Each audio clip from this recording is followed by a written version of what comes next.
Всем привет, друзья! У меня скопилась вот такая гора обрезок от шитья теплых костюмов. Это футер с начесом. Вот такой материал. С одной стороны хлопок, а с другой стороны мягкий флис. Это очень качественная, хорошая ткань, поэтому я решила сшить что-нибудь полезное для дома. Я вырезала вот такие прямоугольники.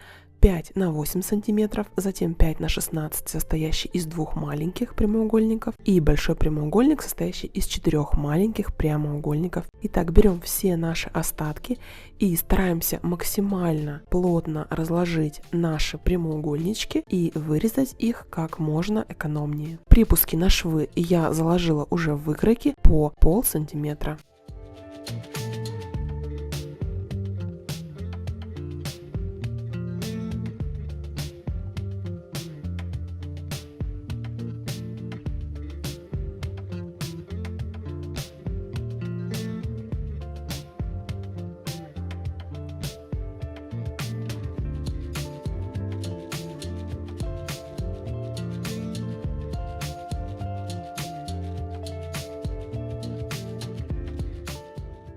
Итак, у меня получилась вот такая гора кусочков, прямоугольников.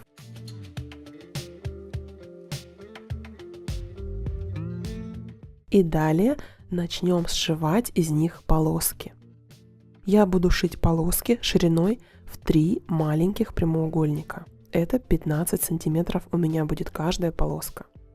Составляю я их произвольно, беру разные цвета, разные формы и выдерживаю ширину полоски, а все остальное на свое усмотрение.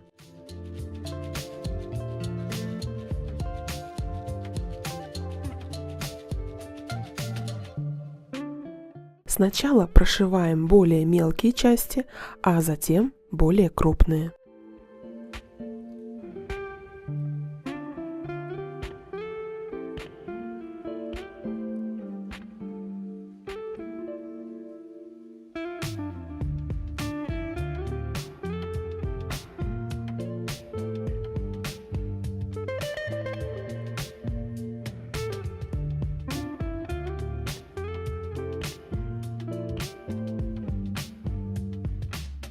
Длину полосок я сделала 90 сантиметров, но можно сделать любую в зависимости от желаемой ширины пледа. И сшиваем все эти мелкие кусочки с помощью оверлока.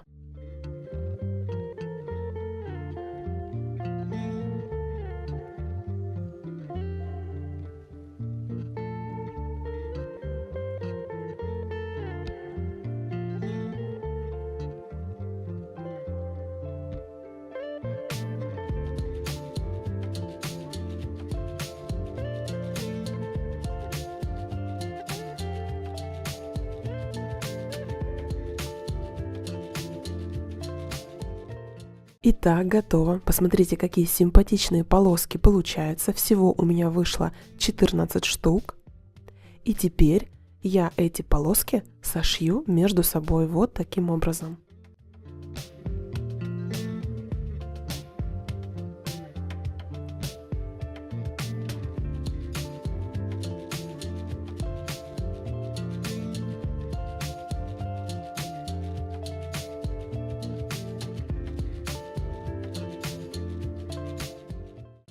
Итак, готово. Посмотрите, какой яркий, симпатичный плед или покрывало получается. Изнутри все аккуратно обработано. И нам осталось лишь обработать края. Для этого я буду использовать двойную иглу. Подверну покрывало по всему периметру на 2 сантиметра и прошью с внешней стороны. Вот таким образом. И с внутренней стороны с помощью двойной иглы образуется зигзаг, а с внешней стороны, как на распашивальной машине, шов.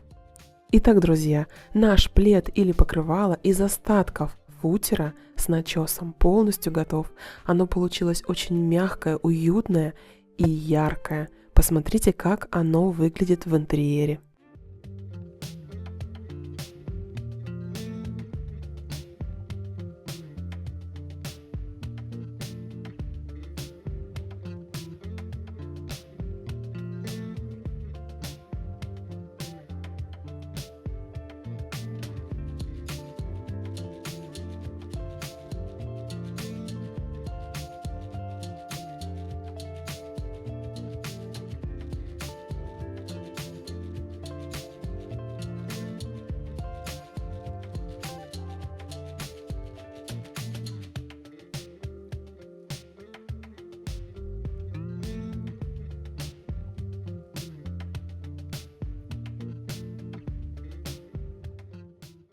Итак, друзья, идея номер 2. Я отобрала самые большие остатки, обрезки этих тканей 3 цветов.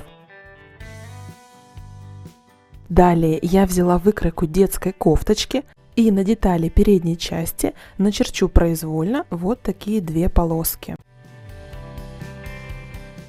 Далее я перенесу эти полоски на деталь спинки. Вот здесь в районе рукава и по низу.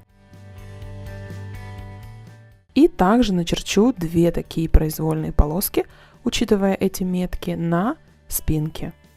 Подпишу детали, чтобы потом мне не запутаться. Подпишу также места, где будет сгиб, и низ и верх. И также я перенесу вот эту метку на выкройку рукава, измерив ее сантиметровой лентой. И чертим вот такую линию. И затем разрезаем наши выкройки по тем линиям, которые мы начертили.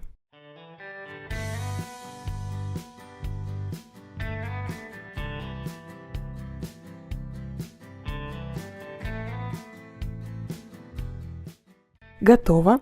Далее я подпишу цвет каждой детали выкройки, чтобы мне также их не перепутать. И количество деталей.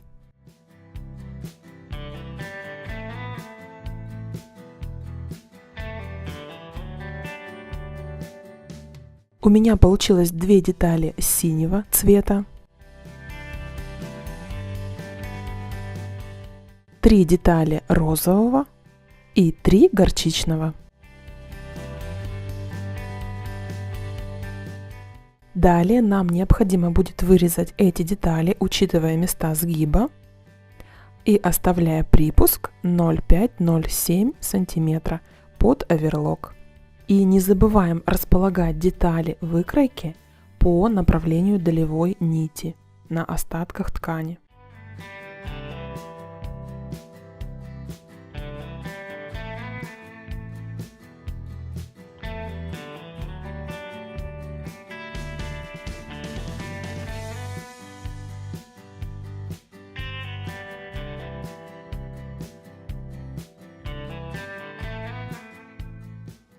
Итак, я вырезала все детали.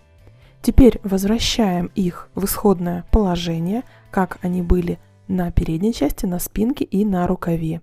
И будем их сшивать.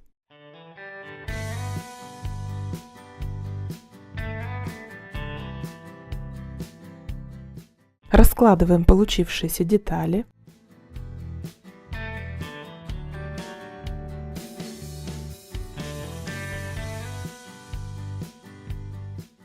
И сначала сошьем нижние части вот таким образом.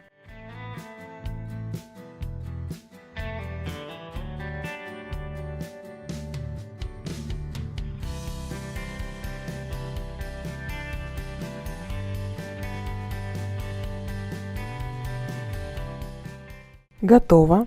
Я детали отгладила. Вот так аккуратно все это смотрится изнутри.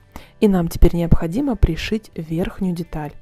Сначала накладываем ее на первую сторону, делаем посередине надсечку вот такую и выкладываем вторую сторону, развернув на 90 градусов.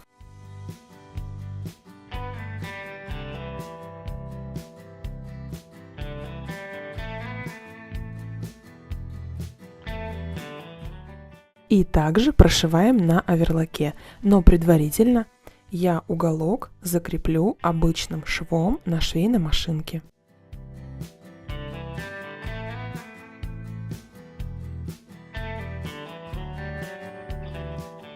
Вот так это выглядит. И далее обрабатываем на оверлоке.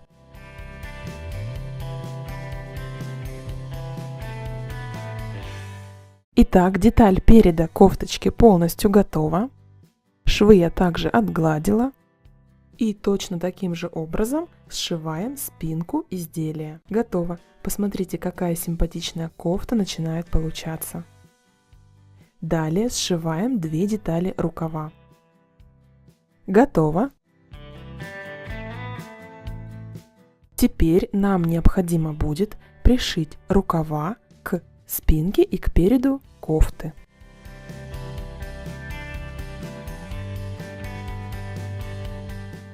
Прикалываем по срезам.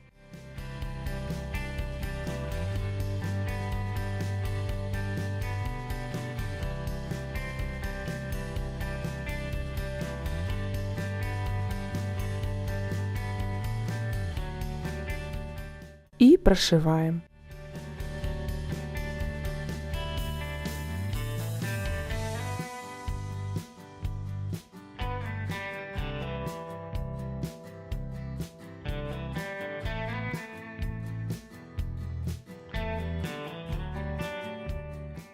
Готово.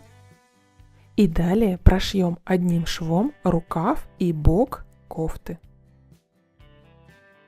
Готово. Наша кофта практически готова. Я подготовила из остатка материала кашкарсе, это как бы резинка, очень хорошо тянущаяся, манжеты на низ, на рукава и на горловину подходящего цвета.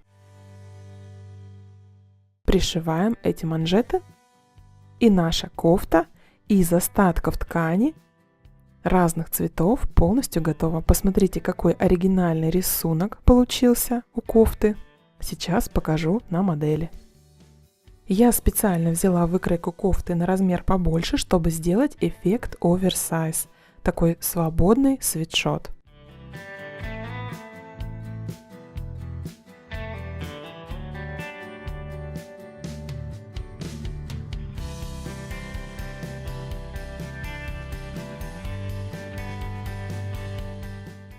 Я взяла обычный лист бумаги, сложила пополам, нарисовала вот такое закругление и вырезала.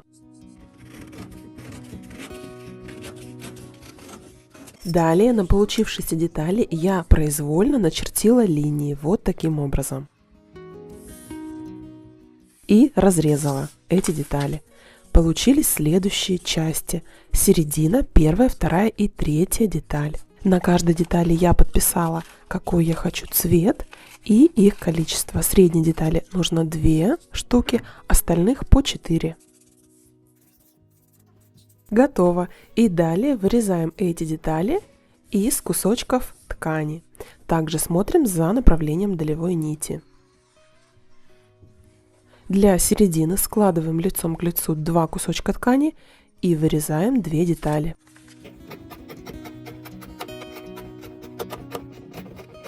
Следующее вырезаем 4 детали, 2 в одном направлении и 2 детали в зеркальном.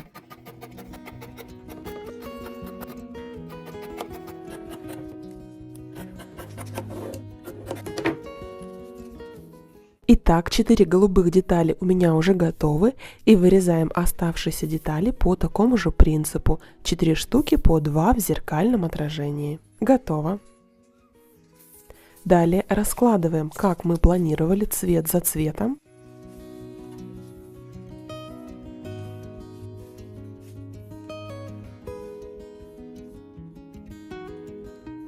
И сошьем получившуюся деталь на оверлоке.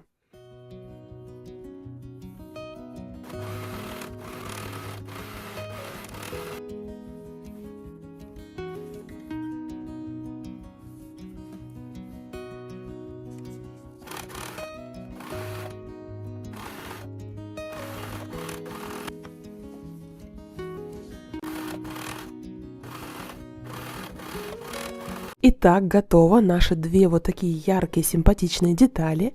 И далее нам нужно будет сделать еще одну деталь для внутренней стороны. Я возьму из однотонного футера, сделаю цельным куском.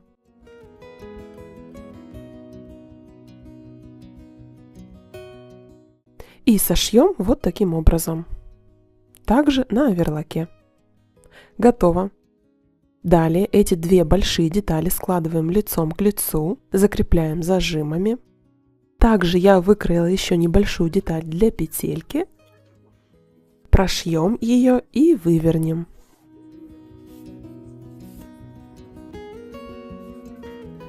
Готово.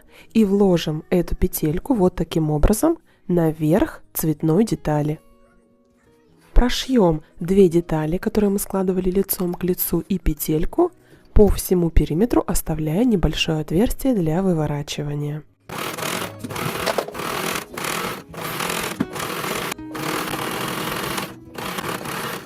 Готово. И выворачиваем наше изделие.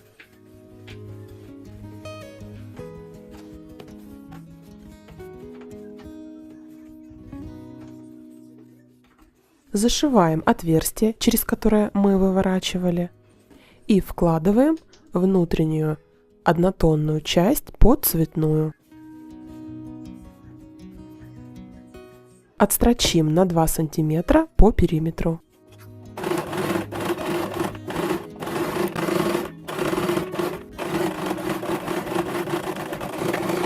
Готово. И нам остается только прикрепить подкладку к внешней части. Я сделаю это изнутри. Прихвачу 2 шва вместе, чтобы подкладка не выпадала. Итак, друзья, наша грелка для чайника полностью готова. Посмотрите, какая мягкая, теплая грелка получилась. Она будет долго держать тепло в чайнике. И если вам понравились эти идеи и это видео, ставьте лайк, подписывайтесь на канал. И всем хорошего настроения и до новых встреч. Шейте и носите с удовольствием.